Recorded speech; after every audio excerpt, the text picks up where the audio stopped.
Kevin. Early one morning, all was quiet at the Sodor Steamworks.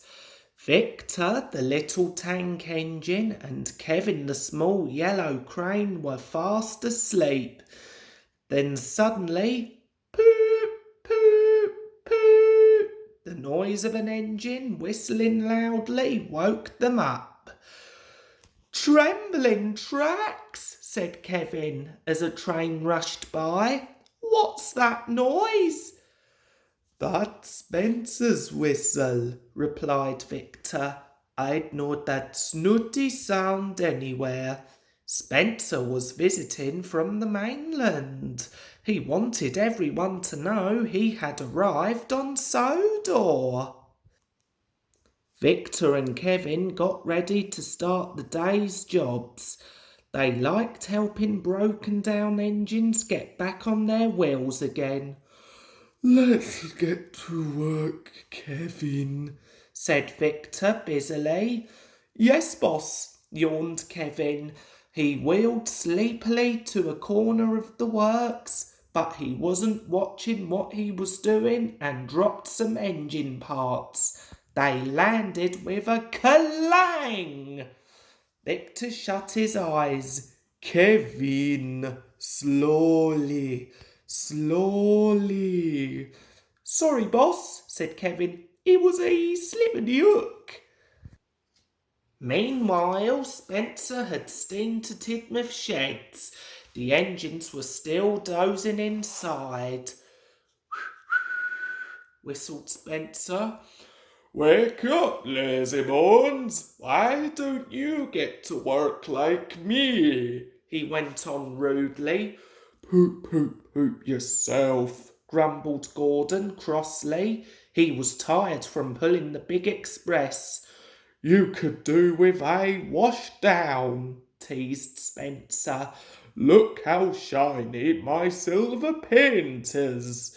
This made Gordon even crosser. You're too big for your buffers, Thomas puffed.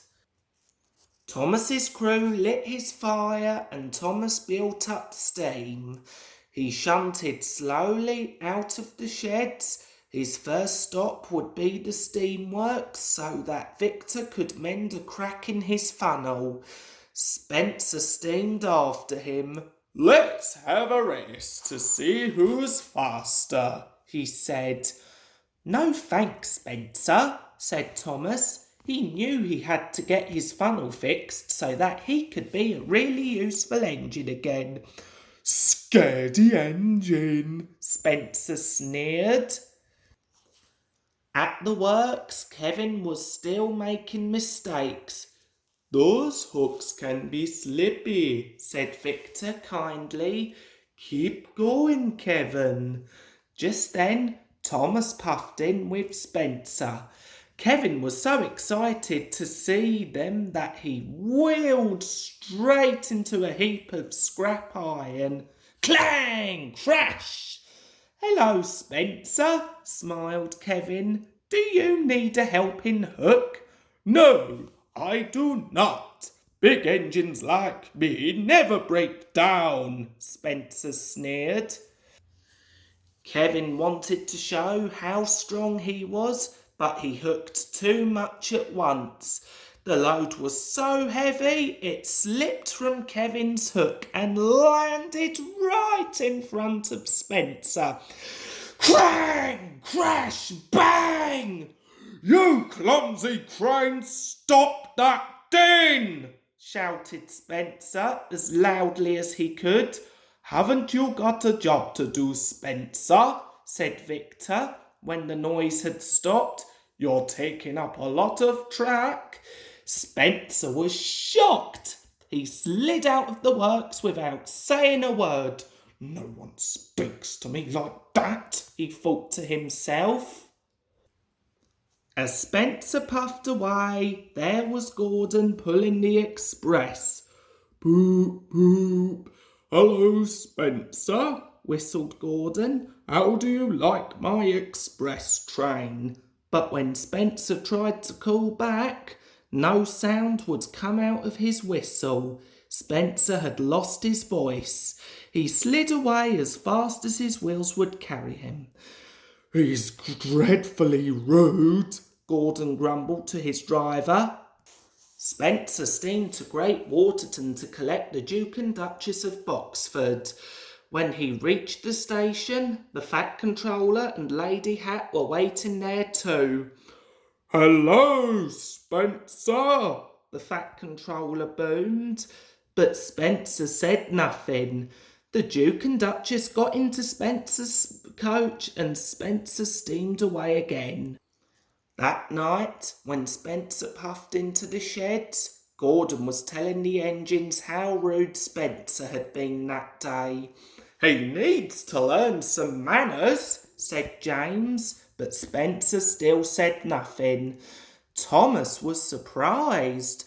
He thought that Spencer would be sorry for being rude. Spencer went to sleep feeling very worried. The next morning, Spencer was still worried. His funnel felt funny and he still couldn't speak. He knew that he couldn't go to the steamworks to be mended because he had been unkind to Kevin. He set off to collect the Duke and Duchess. He had to take them to the docks in time for their ferry. He took the track that ran behind the steamworks. Spencer was going along nicely until suddenly he stopped with a splutter. Now Spencer had run out of water too. When Spencer tried to whistle, all that came out was a funny muffled sound. Luckily for Spencer, Kevin heard the funny whistle. He wheeled behind the works to see what was making the noise. He was surprised to see Spencer broken down. "Don't worry, Spencer," said Kevin kindly. "We can fix you." Spencer had never been more pleased to see Kevin. He smiled at the little crane. Kevin gave Spencer a nice long drink of water, while Victor mended Spencer's whistle. Then Kevin finished his jobs carefully. He tidied trucks and moved metal without a single clang. Soon Spencer felt much better. "Thank you," he said to Kevin and Victor. "I am sorry I was rude." He collected the Duke and Duchess and arrived at the docks just in time for the ferry. Kevin and Spencer are now great friends. Spencer always visits Kevin whenever he comes to Sodor, and he never shouts.